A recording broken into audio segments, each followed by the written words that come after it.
그 초기에 20대 제가 대학을 들어가던 시절에는 우리 사회가 굉장히 그 사회적 관심을 가질 수밖에 없었어요. 뭐 굉장히 독재 시대였고, 이제 80년대 들어서면서도 여전히 이제 한국 사회가 혼란스럽기는 마찬가지인데, 제 사진에 이제 흑백에서 칼라로 이렇게 전환되는 시점이 있어요. 그 시대 때 한국의 칼라 텔레비가 이제 처음 이제 방영이 시작되던 시절입니다. 그러면서 사진도 제가 그 흑백 필름에서 칼라로 이렇게 전환이 되죠. 또 제 자신이 어떤 한 인간으로서 살아가는 여러 가지 나이에서 오는 어떤 겪어야 될 어떤 여러 가지 세월을 겪다 보니까 사실은 사회나 인간에 대한 관심이 굉장히 사라지는 시점이 생겼어요. 근데 사진적인 게 결국 제가 어떤 자연을 소재적으로 선택하려고 선택했던 어떤 그런 소재는 아니었어요.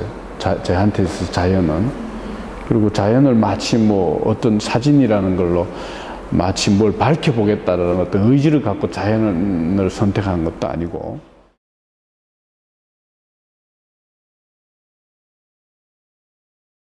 오늘날 정말 해화에 있어서 사이즈는 말이죠. 아무리 크더라도 다가가면은 결국 사물의 대상의 어떤 질감이 아니고 물감의 덩어리로 남죠. 근데 사진은 우리가 이미 자연의 어떤 몫을 감당하고 있는 어떤 믿음이 강하기 때문에 결국은 거대한 스케일의 자연 어떤 우리가 대상 앞에 섰던 어떤 실질적인 어떤 감흥에 접근하는 어떤 수준의 어떤 대상의 스케일을 갖더라도 결국 다가가서 디테일을 발견하지 못했을 때는요, 굉장히 사진의 원래 우리가 믿었던 어떤 부분에 굉장히 큰 부분을 대상에 대한 어떤 뭐라 그러나 우리가 받았던 감흥들이 다가가서 상실되는 어떤 그런 경험을 하게 되지요. 결국 다가가서 보면은 입자만 있고 말이죠. 그거는 필름의 입자단 말이에요. 그리고 제라틴의 덩어리만 남아있고 초점은 다 나가버렸을 때 결국은 사진이 우리한테 가졌던 여러 가지 다가간다라는 거는 결국은 믿음 때문에 다가갔는데 결국 그것을 주지 못한단 말이에요. 그런 부분들의 실현 가능한 시대를 우리가 살고 있다고요. 그렇다면은 그건 반드시 사진가가 그런 몫까지도 대상 앞에 섰을 때 감당해내는 어떤 호흡, 사진적 호흡에 대해서 이미 미리 예견하고 작업의 어떤 요소로서 받아들이고 있어야 한다라는 어떤 생각을 갖죠. 결국은 또 하나의 이제 중요한 부분은 사진이 어쨌든 간에 재현의 욕구의 어떤 이 입장에서 결국 작은 사진에 우리가 대상을 재현한 어떤 작은 사진 앞에 서면요, 굉장히 텍스트적인 어떤 읽기의 리딩 개념이 많이 와져요. 이렇게 대상을 여러 가지로 읽게 되죠. 의미를. 의미망을 읽으려고 노력하게 되는데요. 사실은 1차적으로 그런 의미망을 읽는 노력이 1차적으로 저는 와지는 어떤 부분이 어떤 재현의 욕구에 굉장히 좀 불편하다는 거죠. 어찌 보면은 그런 스케일의 사이즈의 어떤 구현이 큰 사이즈의 구현으로 인해서 처음에 대상 앞에 섰던 제 사진적 호흡이 고스란히 좀 보는 관객에게도 리딩이 아니고 정말 보기라는 입장으로 먼저 그렇게 출발점을 저는 이렇게 돌려줘야 한다라는 어떤 입장인데요. 그것은 이미 오늘날 광고의 큰 사진들이 이미 그것을 엄청나게 효과적으로 하고 있죠. 모든 사람들한테 광고적 여러 가지 의미들의 텍스트적인 의미를 일단 시각적 충격으로 먼저 보게 하고 그 다음에 여러 가지 어떤 의미의 라인을 그 따라가게 되죠. 그죠? 그 텍스트 선을 따라간단 말이죠. 근데 오늘 어떻게 예술하는 이 장르로 이렇게 사진을 다루는 어떤 입장에 서 있으면서도 사실 굉장히 게을르죠.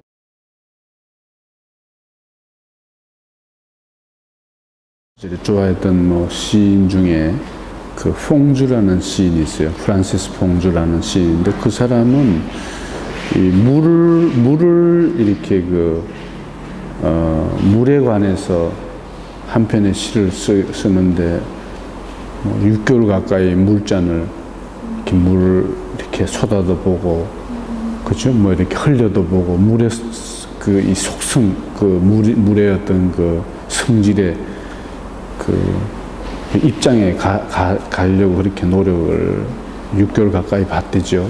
물에, 책상 위에 그 한 컵의 물을 그렇게 주의 있게 본 어떤 그 시인이 있어요.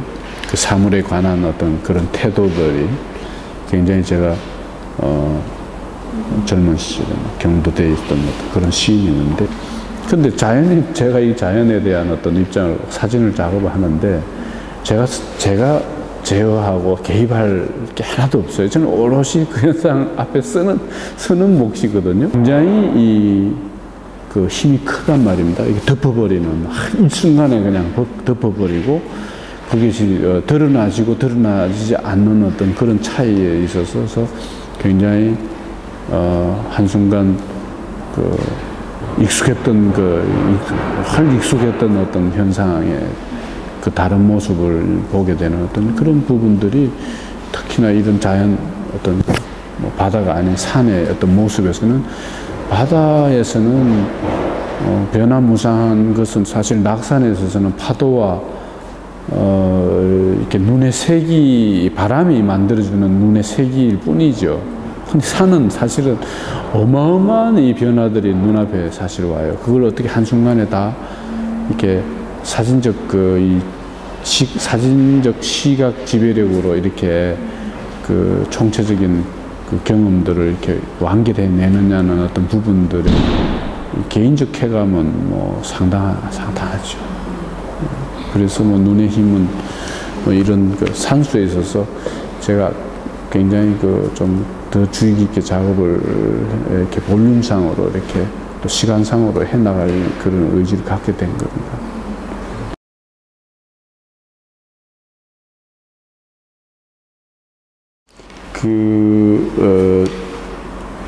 제가 그 사회 어떤 그 소셜 랜드스케이프 작업을 한다든가 할 때는 굉장히 적극적이었어요. 그냥, 바로 그냥 작업하고, 그 아주 순간적인 작업으로 항상 결정을 했죠. 근데 이제 지금 금방 어떤 그 질문에 기다린다라는 거에 대한 이 부분들이 그때는 굉장히 생소했어요. 왜 기다려야 되는가. 뭐 세상에 뭘 도대체, 이미지는 내가 획득하면 되지, 왜 기다려서 그걸 받아야 되냐, 이런 생각을 그 시절 때 하면서, 사실 그 시절에는 트라이포드도 쓰지 않았어요. 저거 굉장히 금기시하고, 마치 무슨 고정된 이 작업하는 자체가 뭔가 창조적인 어떤 발상에 위배되는 것처럼 생각하고 그랬었어요. 근데 금방 그런 질문을 받으니까 언뜻 생각나는데, 사실은 자연이야말로 당연히 기다려야 되죠. 그리고 그 시간에 대한 의미가, 자연의 어떤 그 시간성에 대한 어떤 부분들이 굉장히 생각을 깊게 하게 만들죠. 그리고 자연 자체가 이미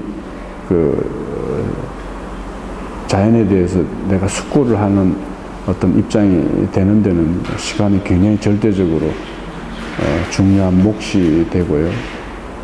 시간하고 같이 또 따라오는 공간에 대한 어떤 생각도 깊게 당연히 같이 하게 되는 부분인데요. 그런 의미에 있어서 결국 자연을 선택하는 어떤 그런 이해하는 어떤 접점, 사진적 그 접점은 당연히 말은 기다린다라는 걸로 하게 되는데, 사실상 시간을 읽어내는 과정이라고 봐야 되지 않겠나.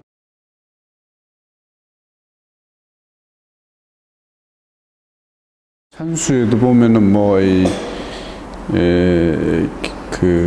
눈에 어떤 눈이 나리는 어떤 속도라든가, 그죠? 이렇게 예를 들어서 눈의 색이라든가 이런 부분들이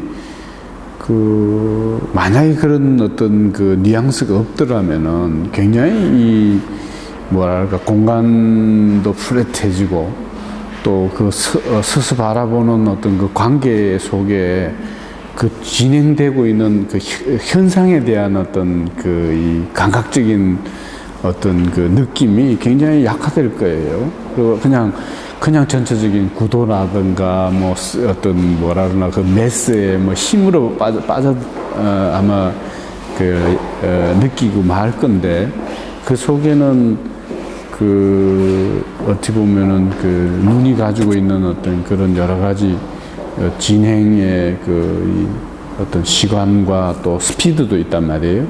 그런 부분들이 대상 앞에 쓴 어떤 부분의 현상의 어떤 제가 느꼈던 사진적 호흡에 뭐 거의 어떤 당사자처럼 그런 어떤 입장을 갖게 되지 않을까 하는 그런 또 바람이 그런 거고요. 그런 부분에 있어서의 사진의 스케일이나 또 여러 가지 제가 구현해내는 어떤 현장에서의 어떤 여러 가지 노력들이 한 부분을 이제 이뤄내고 있는 거죠.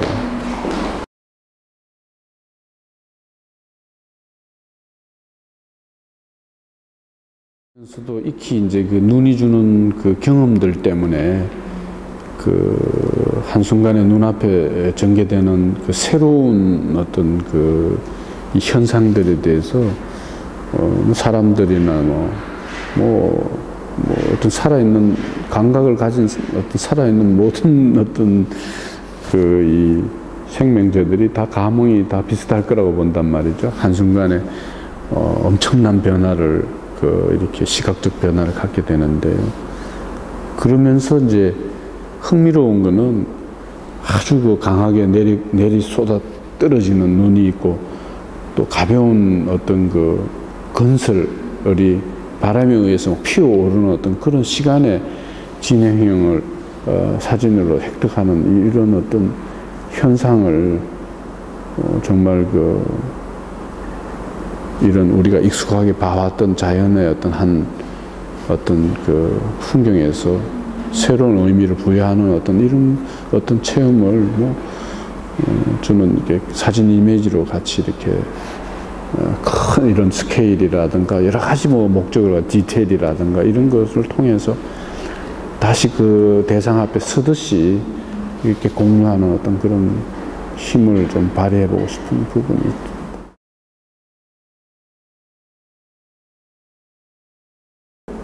사실은 의외로 무계획 계획인데, 물론 저도 꿈꾸는 게 있죠. 꿈은 역시 꿔야 되는데요. 이제 저한테 앞으로 올 그런 이미지들에 대한 어떤 꿈들은 제가 저는 그런 생각하죠. 늘 그런 꿈들에 꿈꾸는 것 같은 이미지들이 늘 이렇게 다가올 때 아주 그냥 놀랍죠. 소스라치게 놀라는 경우가 많습니다. 아까 같이 계획보다는 꿈을 많이 가지려고 그러죠. 이미지의 꿈을. 이렇게 작업의 계획은 많이 세워놓으면은 그건 굉장히 괴로워요. 예, 굉장한 욕심이 이제 돼서 힘든데, 근데 어떤 이미지에 대한 그런, 때로는 굉장히 구체적인 그런 꿈을 갖는데요. 그거는 굉장히, 그런 꿈들을 이렇게 갖게 되면요. 굉장히 에너지가 많이 생기고, 또 그런 장소에 또 반드시 가게 되더란 말이에요. 어쨌든 간에 평상심을 잘 유지하면서 살아내는 거, 이게 저한테는 굉장히 큰 작업의 계획이라고 생각하는데